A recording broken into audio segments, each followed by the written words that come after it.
forward. Could I ask everybody just to stand? We're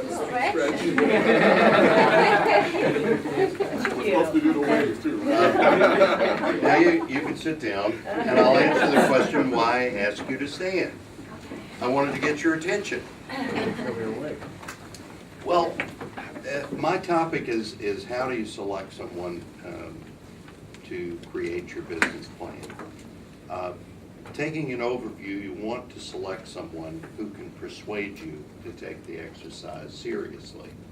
And I use the word persuade as opposed to convince. For example, I can convince a smoker that they ought to quit because it's not good for them.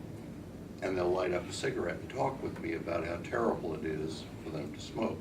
Persuade is they quit.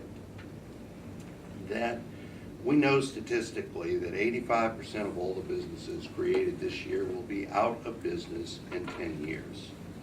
We know that 50% of them will be out of business in 5 years. The reason for that is not money, because if they started the business, they had the money. That no matter who you read or research, they will tell you the number 4 cause for failure in businesses is lack of a business plan. I would say that the number 4 cause is lack of a quality business plan. Systemically, people come to me all the time and they know their business. They're subject matter experts. And I have to try and take them through an exercise that, quote, knowing something and proving something, demonstrating it, and keeping it going are entirely different things.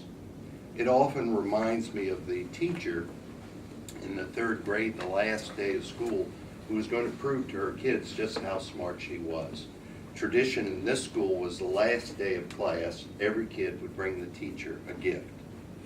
And so she took the first gift and she recognized the name and she knew that the little boy's father sold flowers. And so she picked up the package and she shook it and she smelled it and she said, "Johnny, thank you for the flowers." Johnny said, "How did you do that?" She said, "I just know." She took the next package and Susie's father had a candy store and she shook it and she smelled it and she said, "Susie, thank you for the candy." The little girl said, "How did you know that?" She said, "I just do."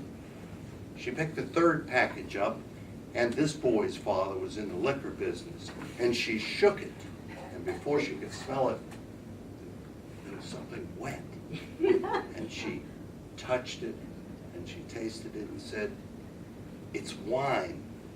The boy said, "No." She shook it, and it got a little wetter, and she tasted it again, and she said, "It's a really fine liqueur." And he said, "No." And she said, "Well, what is it?" He said, "A puppy." So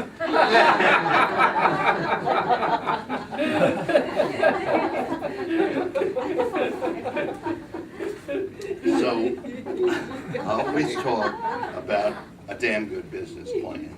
A damn good business plan obviously talks about opportunity. The team you have can take advantage of that opportunity and you've made reasonable assumptions.